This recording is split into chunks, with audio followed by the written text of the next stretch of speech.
Good morning, good afternoon, good evening, wherever you are. This is Nanette Kennedy on May 30th, 2021, and we are reading The Only Thing That Matters by Neale Walsch. And today Mary is going to read for us. So take it away, Mary.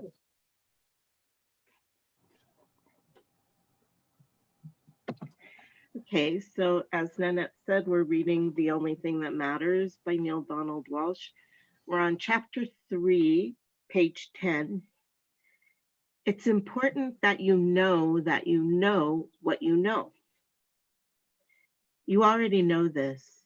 At the deepest part of your being, you already know what has just been said. Your purpose in coming to these pages is not to find out something you don't know, but to remind yourself of what you do know, so you may know that you know. It feels like whatever was just said, we might need to remember. I don't know.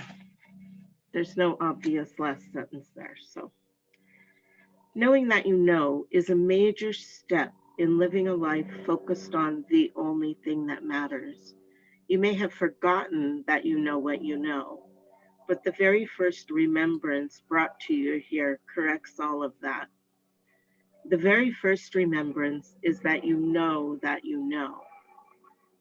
Now you remember that you know, because now you have remembered that you remember. There will be many other equally important remembrances in the explorations just ahead. These remembrances, what you might call soul knowings, are precisely what your soul brought your mind here to encounter. So you may want to keep track of them. It is impossible to overstate the importance of knowing that you know. Remembering that you know releases you immediately from any thought of helplessness, hopelessness, and haplessness. Yet once you know that you will learn to know what you know specifically. Your mind will want to know what your soul is aware of. It is in your soul that your deepest awareness lies, for awareness springs from knowledge, and your soul is where true knowledge is found. The mind stores experience, which is mistaken for knowledge. A soul knowing. You already know all that you need to know, and you know that you know. And so now you may ask, how can I access all of this knowledge that I supposedly possess? Fair question. Very good question. And the answer, the simplest way to retrieve information that you already hold about life, but may have forgotten that you hold or forgotten how to access, is to call it forth. This is another way of saying bring it forward, place it at the forefront of your thoughts. You can do this in two ways. One way is to gather it from a place that appears to be outside of you. That is what you appear to be doing right now. A second way is to gather information from a place that is inside of you. That is what you are actually doing right now. It looks as if you are doing the first, but you are actually doing the second. You are being invited to meet yourself here, and that is precisely what you came here to do, to Earth, not just to this book. But it will happen in this book and be demonstrated in a most unusual way. One of the things that you already know, but that you sometimes forget, is that nothing happens by accident and that there's no such thing as coincidence. It is because you know this is true that the appearance of this book in your life at this exact moment cannot exactly be a shock. Of course, it wasn't intended to be a shock. It was intended to be a confirmation. And confirmation is very timely on this exact day because there are energies, situations, and circumstances in your life right now that have tempted you to seriously question what you know if not deny it altogether. Don't do that. Do not do that. That will not serve you. This will. Moving even more fully into this moment and this experience will. Trust that your soul knows always what will next serve you. In fact, that is why what happens next happens next. End of chapter.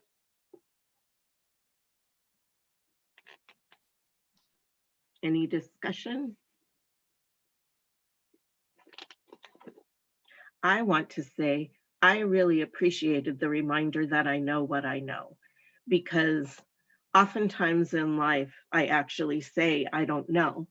And sometimes that's a good thing if it's embracing like the beginner mind kind of thing in Zen.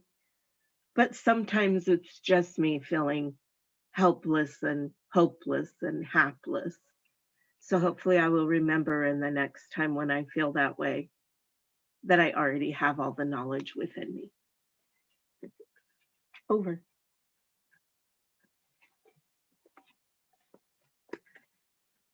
Anyone else or keep reading? I was just going to add that a lot of times when somebody says, I don't know if I feel like doing that, they already know they don't feel like doing that. And or if they just say, oh, I don't know, that's the same thing. Yes. So we can also tell, I guess, when others know and don't know.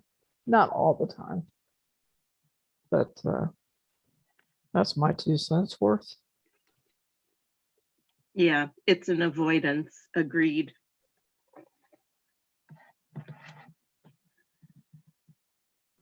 I also think it can be confusing to some people if they don't understand how their ego works. They can misconstrue this teaching, I think.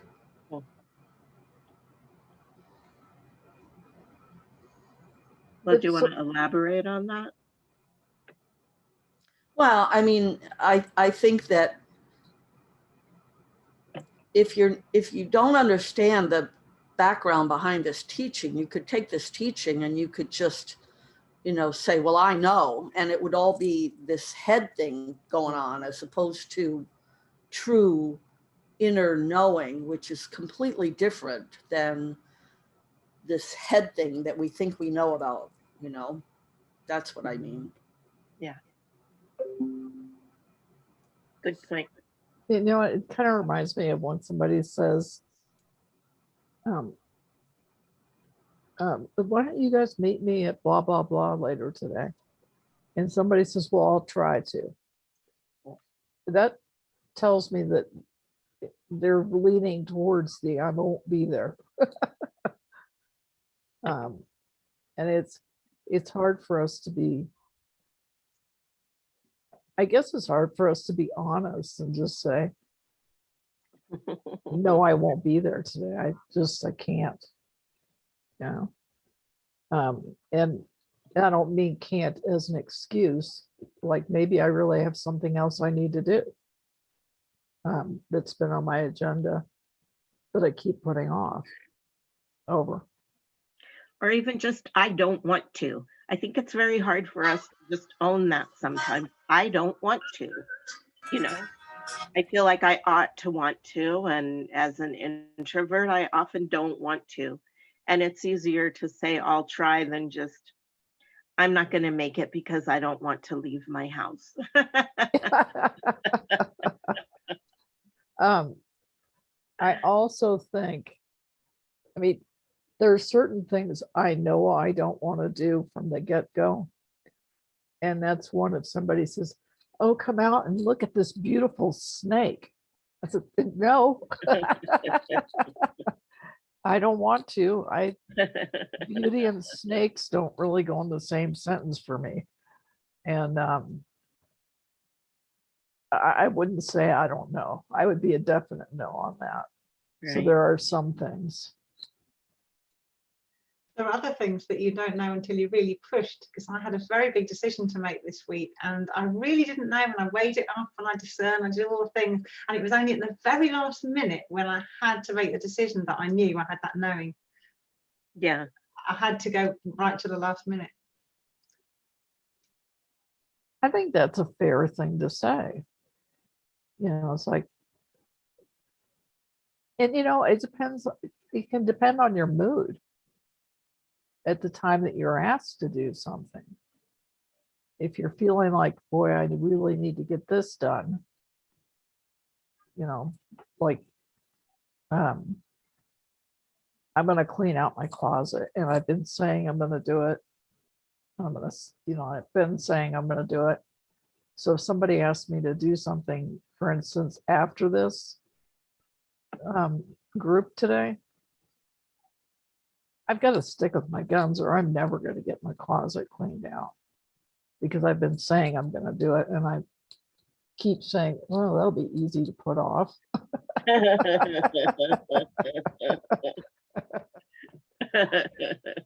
But anyway, so that was a interesting thing at the last minute there, the last minute conversation, Sarah, because sometimes I don't know till the last minute. I'm kind of like, oh, I can't make up my mind right now. And I don't think that's an unfair thing to say, because you might have 8 other things going on in your brain at that moment and say, wait, I need time to think about this. So no, I don't want to go to the snake museum. I can be sure of that. So all right. Whereas I rather enjoy the reptile house here at our zoo. Yeah, I went to a reptile place in Taos, New Mexico, and it was a big deal for me to go in there. And I did the hemming and the hawing, and I thought the 4 or 5 other people we were with were all going to go. And I thought, oh, I can be a big girl and I can go in there. And I mean, I was, where they have them in the aquarium tanks. And then a friend of mine, a very good friend of mine, took a rubber snake from up at the front and threw it at me. And I mean, I just about melted where I stood. And later, of course, we laughed. But when I'm already that jacked up about being in a reptile place, when I knew I didn't want to go, but I did, it wasn't funny at the moment. That's mean humor. I find that mean humor, and I'm not really down with that. My similar experience, Nanette, was at SeaWorld. They have one of those shark tank things where you walk through and they're like swimming all around you. And I went in there despite my terror of sharks. So I went in and I was just like, oh no, this isn't happening. And you can't turn around and go back out. So I literally ran through. I was like, whoever I was with, I was like, I'll see you outside.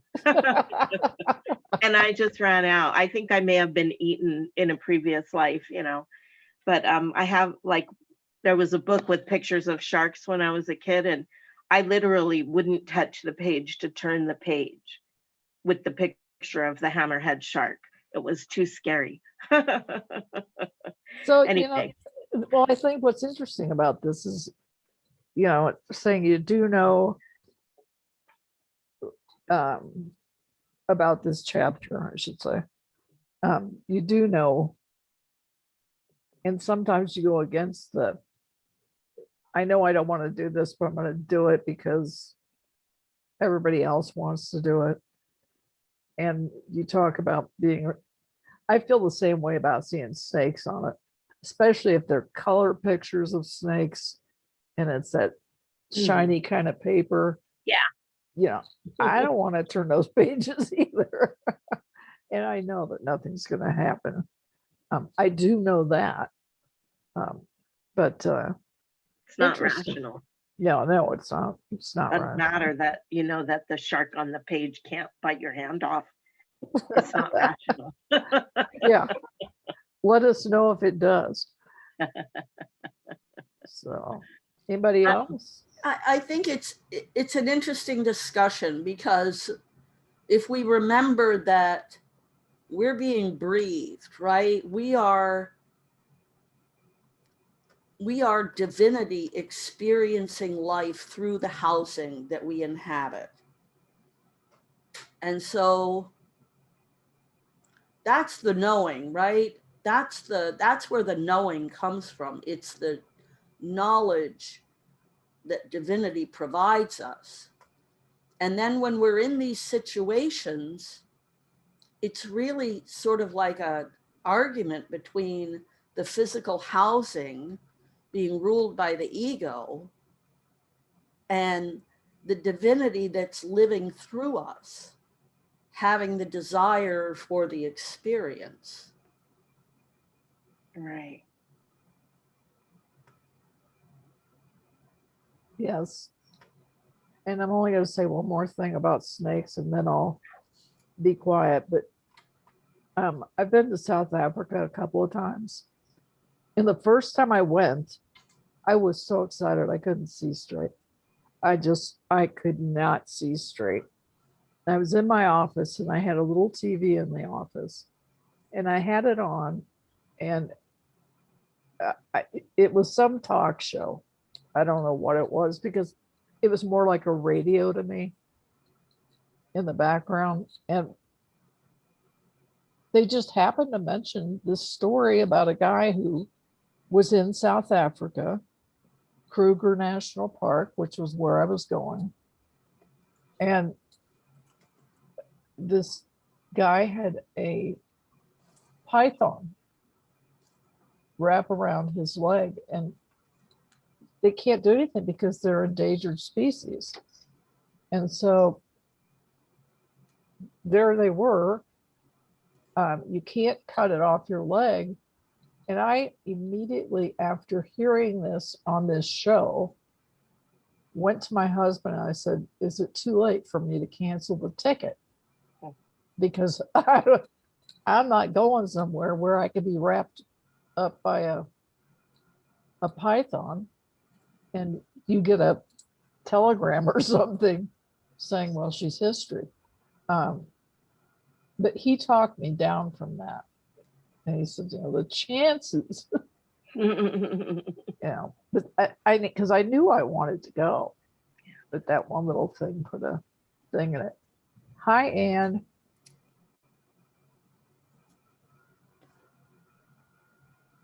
Sorry, I'm so late. Oh, that's okay. I just got back from London. I've been in London, so I just arrived in. It takes forever to get here by train and bus and all sorts of things. Well, we're happy to see you. How's everybody? Thank We're- you. Yep, we're all doing good. We're talking about what we know and what we don't know.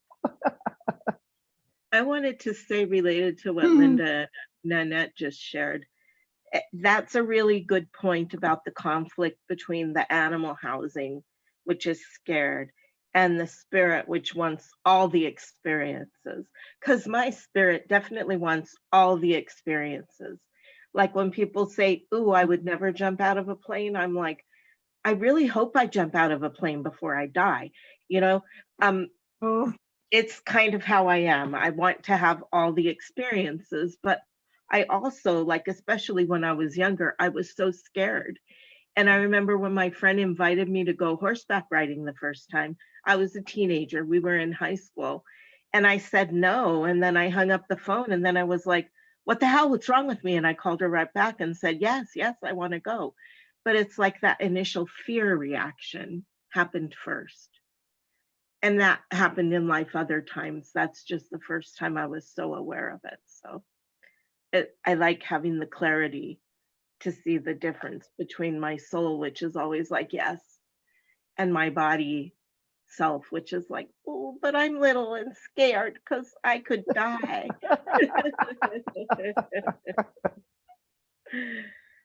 Well, I think we've all been there.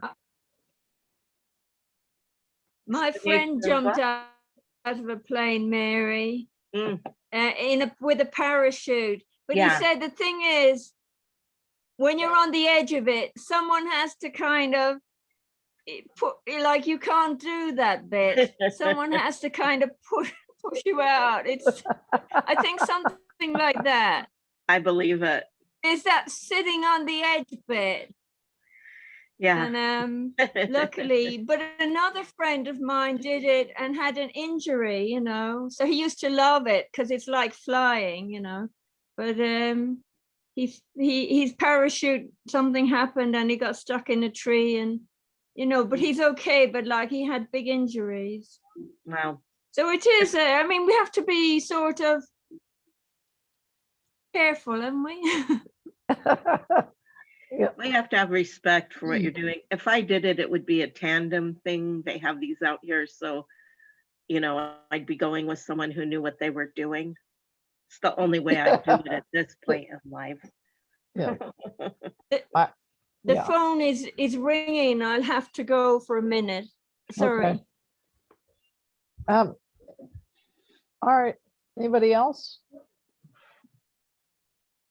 Well, let's go ahead and read on.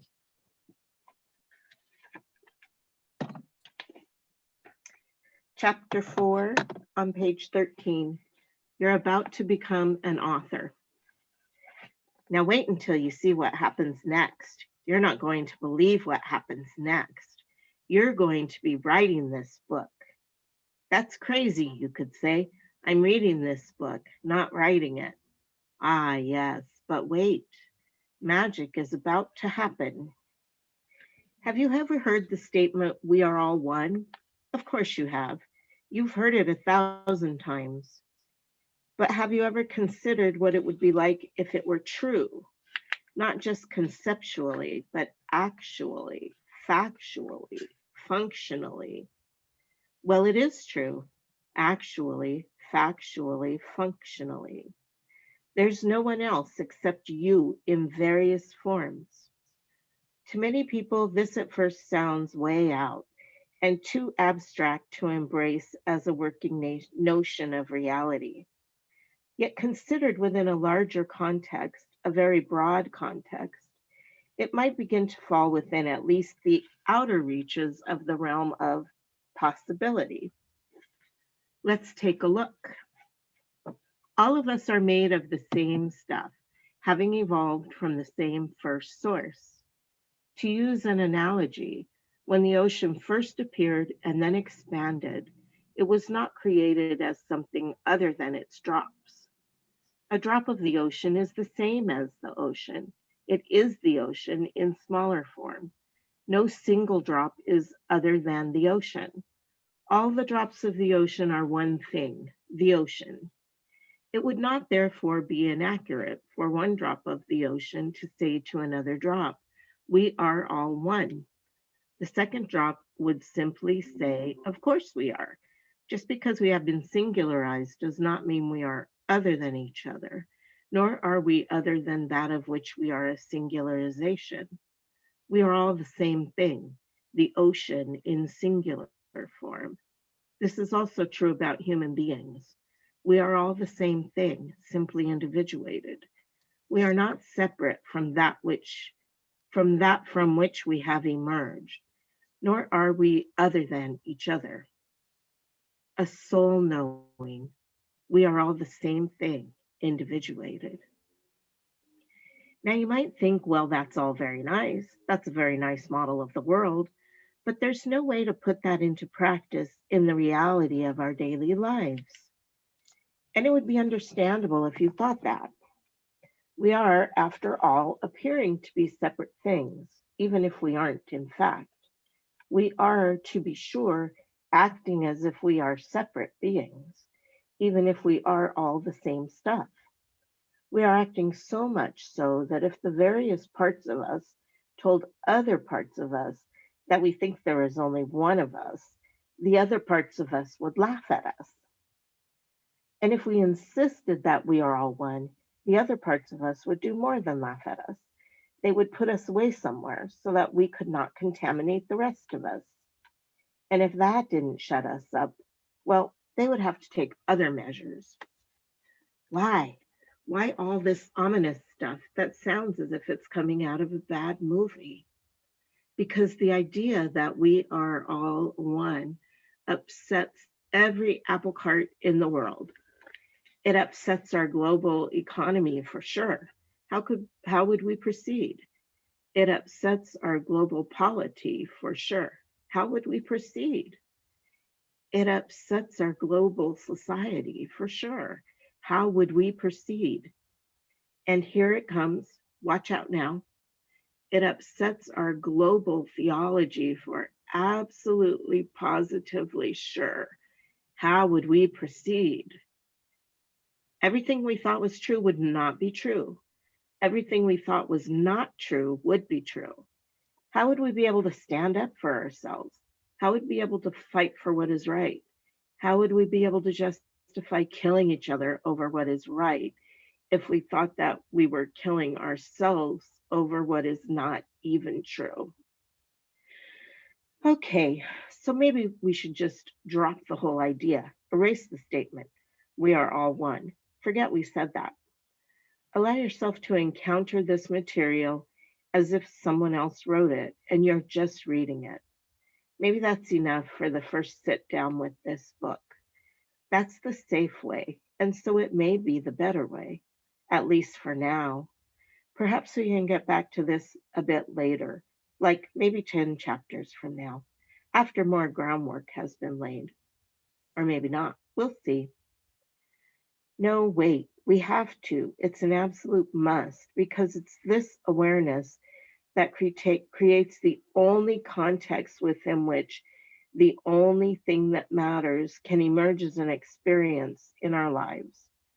So before we're done here, you're going to be invited into a felt sense that we are all one because you're going to be writing this book. But not just yet. For now, let's get back to the original literary style. That style assumes this book is being written by someone else and you're reading it. Let's accept that idea and return to the original question. What does matter? And if you pay attention to only that, what of the rest of your life? How do you live in this world without paying attention to the things that you used to spend 98% of your time on? Hang out in a cave, enter a monastery, become an ascetic, drop out, as thousands did in the 60s counterculture of hippies, in communes disillusioned with conventional values? No, the idea here is not to walk away or to walk around in a meditative daze, abandoning all constructive activity. The idea is to refocus your life's intention so that one day it may be said that 98% of your time is being spent on things that do matter. The surprise here will be that when this happens, your activities themselves probably won't change very much. Even if everyone on the planet read this book, agreed with it, and began spending 98% of their time on what does matter, people's activities wouldn't change that much. People would still get up and go to work or create some way to survive. People would still marry and have kids or create someone to love and by whom to be loved. People would still run and jump and dance and sing and laugh or create some way to entertain themselves, to bring joy into their days and nights and to be happy. So the question becomes, if what humans do won't change that much, what will make what they do suddenly matter? The answer lies not in what they do, but in how and why they do it. The answer is something matters if it leads to and produces a particular kind of result, a result desired by the soul, a result desired by life itself. It is when the way in which you are doing anything facilitates the larger goal that you are seeking to reach that it matters. A soul knowing. It is not what you do, but how and why you do it that makes it matter. Yet what human beings are doing cannot facilitate what they are trying to accomplish if they don't know what they are trying to accomplish. They must be aware of the larger goal they are seeking to reach, and therein lies the problem. Most people don't know what they're doing. This is not meant in any way pejoratively. It is a simple statement of fact. Most people have little understanding of the nature of the journey they are on, much less how to arrive at their desired destination. It is the things they are doing day to day that play a huge role in moving them forward or moving them toward or away from their larger goal. Yet most are not aware of where they are intending to go to begin with. And so, as one comedian Riley noted, if we're not careful, we'll all wind up exactly where we're headed. Today, the earth is populated with billions of people desperately hoping to get somewhere, having no idea of where they're going. The first step in moving into clarity on where you're going is moving into clarity on where you are right now, on who you are to begin with, and on why you are here on earth, that is. What are you doing here? What is the point of this? What is life's purpose? These are the questions that have to be answered before you can begin to make decisions about the only thing that matters, to say nothing of living your daily life focused on that. So the next few chapters, part 2 of this book, will be devoted to a deep investigation of these very questions. As you move through these next pages, know that this is an exploration for which your mind has earnestly yearned. Your mind, you see, has been trying for years to make sense of a life that makes no sense at all. Now, thanks to the knowledge of your soul, you will be placing everything that is happening in your life into a new context, a context in which life finally does make sense. Note, if you're a bit impatient at this juncture and do not wish to engage in this investigation right now, but would rather move directly into a discussion of what it looks like to focus your life in such a way that 98% of what you do does matter, feel free to skip ahead to part 3 of this book. But just to let you know, you're very likely to wind up going back to part 2 eventually, reading through the deep explorations in chapters 5 through 18, because it is there that the whole construction of life, which is what makes the only thing that matters matter, is defined and described. End of chapter.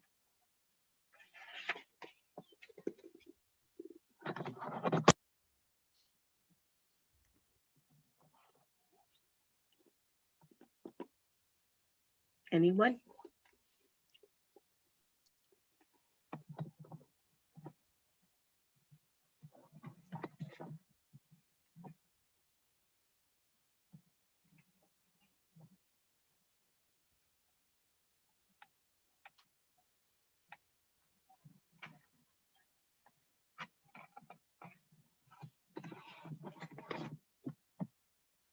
Well, as I'm reading this, I'm sure it, in the big scheme of things, doesn't matter. But I have a couple television shows that I really like. And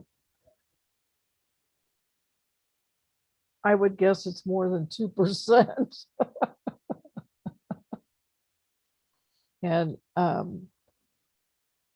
And I don't know if it's because part of me has such a crazy life, and I have ticked off a lot of boxes of experiences. And I'm sure I did that on my way into this life. I think God came up and said, Nanette, I think you've ticked off too many boxes for this time around. And I said, I don't know. But I think when I watch these shows that I do like, they make me forget about the more serious things in my own life, because I can't, in a way, I can't relate to what's going on in the shows other than to be entertained by it. Over.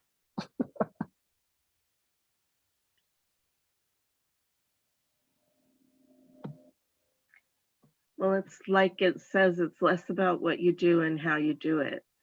So I think, you know, for me, when I was thinking about that while I was reading, I was thinking about what's the role that the shows that I watch have been playing in my life. And is that a role that feels positive to me or not positive?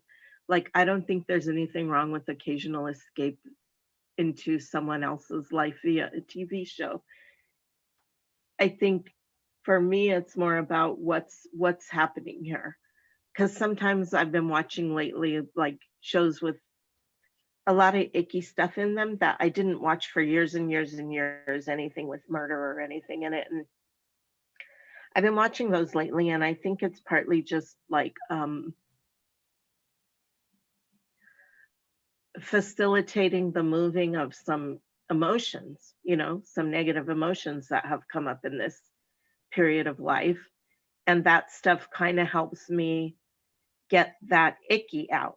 But on the other hand, if I fall too far into that world, then it's the opposite. It's like I got to keep the pressure right. Like, am I still pushing it out, or is it starting to come onto me? So, you know, I don't think it means we can't ever watch TV. I think we just need to be conscious about our choices and whether they're serving our goals or not. Over. I like that. I think it's interesting, you know, this paragraph, yet what humans are doing cannot facilitate what they are trying to accomplish if they don't know what they're trying to accomplish. They must be aware of the larger goal they are seeking to reach. And therein lies the problem. Most people don't know what they're doing. I mean, it isn't so much, I don't think, that they don't know what they're doing. Like, I'm not sure that's worded the way I would word it. But most people don't understand anything about what's happening here in this physical realm. And so, you know, without that understanding, none of this will make any sense to people. To say that you know what you know and you don't know what you're doing. There's a lot of background to this material.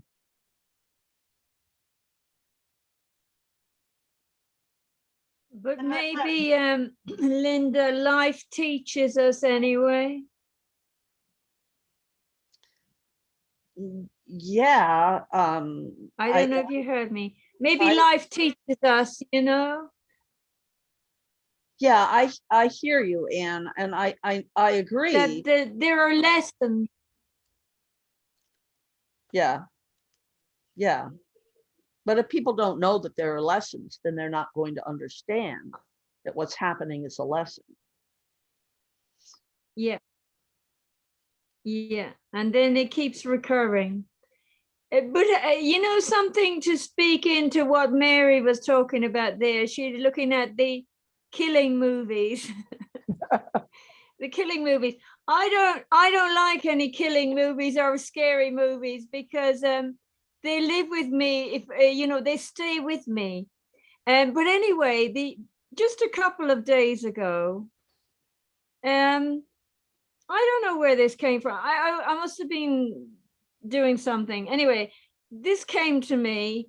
I remembered how in London there was a year when this landlord and got these people in to devastate you know, every place. And they took my plants and they threw them away that I'd saved from their refurbishment, but they actually wanted to harm me. So what came to me all of a sudden, a glimpse of this, that if I had a gun, I'd love to have run up the stairs and kill them all. And then I thought, where did that come from?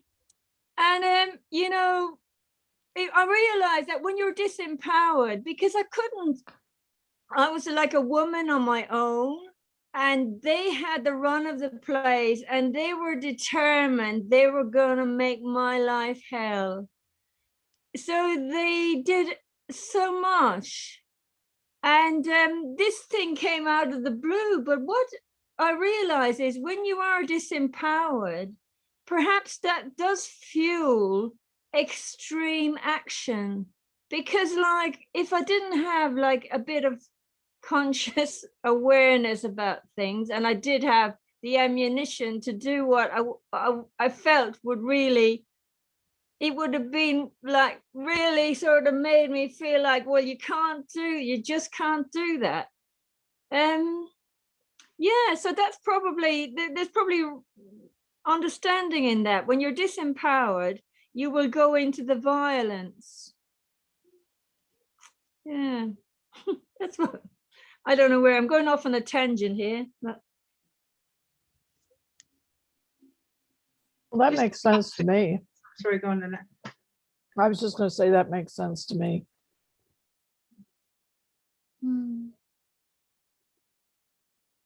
I was just going back to what Linda was saying, and I was thinking actually a lot of people that I meet don't seem to know what their intention in life is, and just say, well, I just go with the flow, but I don't know what my calling is, I don't know where I'm going. And the way I read most of Neale's books is that to try and get us out of that, and to make some intentions of where we're going, so that we can then fulfill them or manifest them. But I meet so many people who say, really, I just go with the flow, I don't know what I'm here for. Yeah. Not so much in these sort of groups, but in general. Yeah, I think that's my experience as well. Well, when I was thinking about what I was here for as, oh, sorry, go ahead. no, go on. When I was thinking about what I was here for as being something related to like money making work, like work, calling, whatever, but like my career path, let's say, then I was very confused and didn't know what I was supposed to do. But when I went to this thing on what's your true work, and the thing that was clear that came up for all of us was love. Everyone who had other things also had love as part of it. And mine was just love. That's when I came up with Mary's manifesto for living, which is first, love myself unconditionally. Second, love others unconditionally. Third, forgive myself when I fail at 1 and 2. Fourth, return to 1 and 2. And once I understood, that's my calling. My calling is to channel all the love that I feel from the universe into the world as best I can. Then I'm not confused anymore. And I don't have to, I think that's really part of it, is that we're looking for meaning in the wrong places. Over.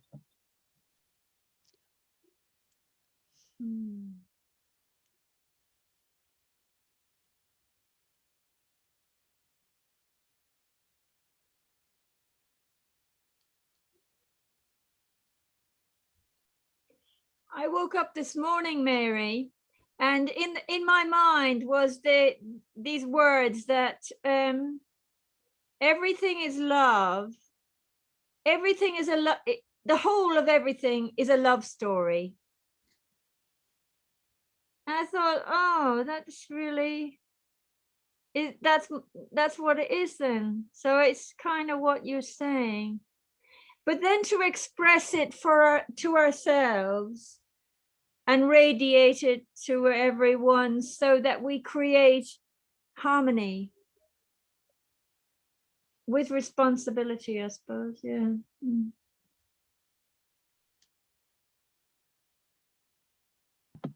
I love that. I love everything as a love story. And partly because it doesn't sugarcoat it, you know. Love stories have their ups and downs and their strife and struggle, as well as the, you know, the blissful part.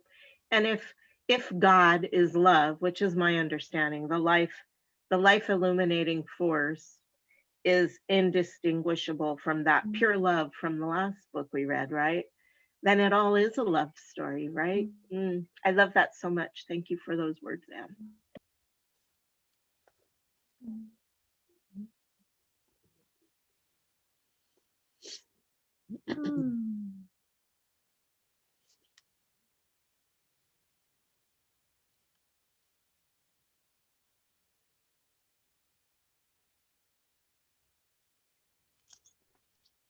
Well, does anybody have anything else they want to say before we do a spiritual closing meditation?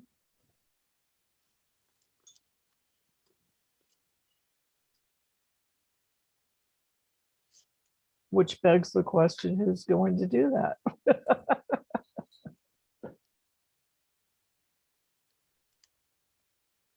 I'm happy to if nobody else wants to. Please do, Linda.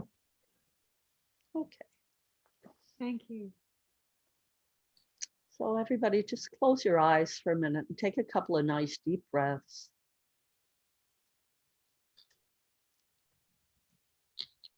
And let's just connect to divinity, to the love that is cradling all of us.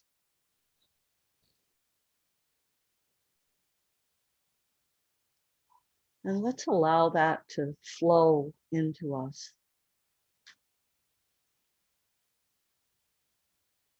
And calm our minds.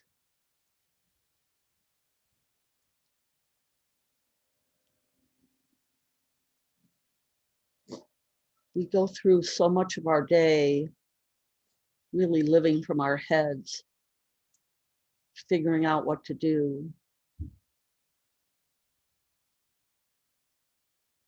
And really, if we can find a way to live from our hearts, and let our hearts guide us in what to do, then we connect more directly with our soul and our soul purpose for being here.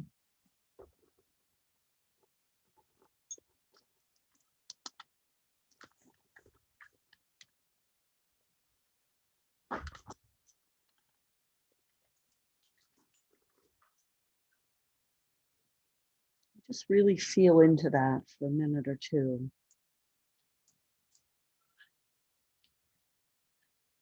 Feel into this sensation of trusting that what gets presented to you in any given moment is perfect.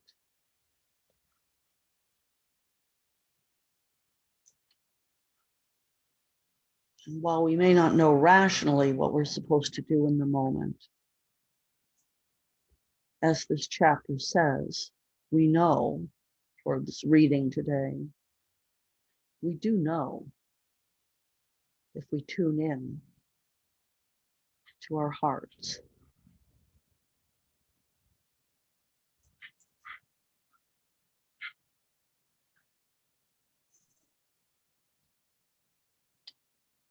So as we move through this next week, whenever we're in question, let's remember this reading from today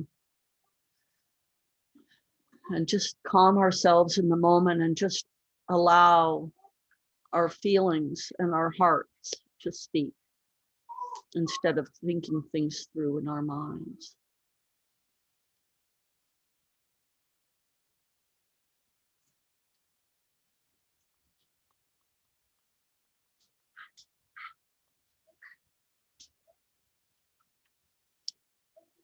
Take another deep breath or two and you can come back to the room.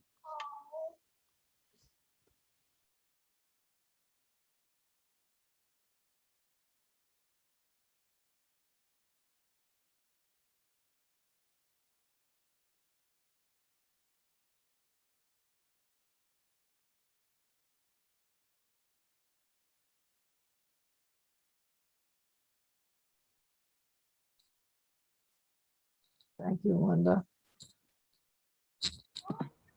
Thank you, Linda. I don't know if you heard Mr. Snuffleupagus in the background started out. Everything is perfect.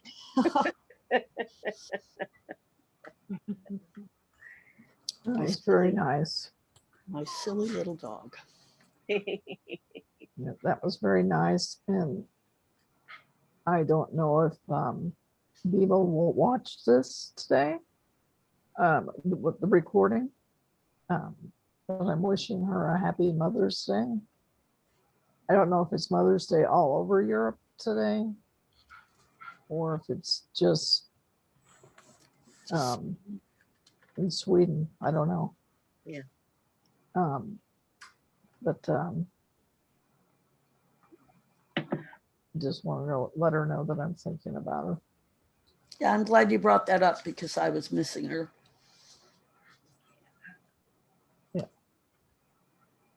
Okay, everybody. Next week, same channel. Thank you very much, Mary, for reading. Really appreciate it. Thank you, Thank- Mary. Thank you, Linda. It was fun. Thank you. And thank you, Linda, for doing the You're welcome. closing. Yes. And thank you, Evelyn and Sarah and Anne for being here. Yeah. All right. I love you all, and we'll see each other next Thank week. you, everyone. Yeah. Thank you. Bye. Love Thank you all. Love you all. Love you all. Bye. Bye. Bye.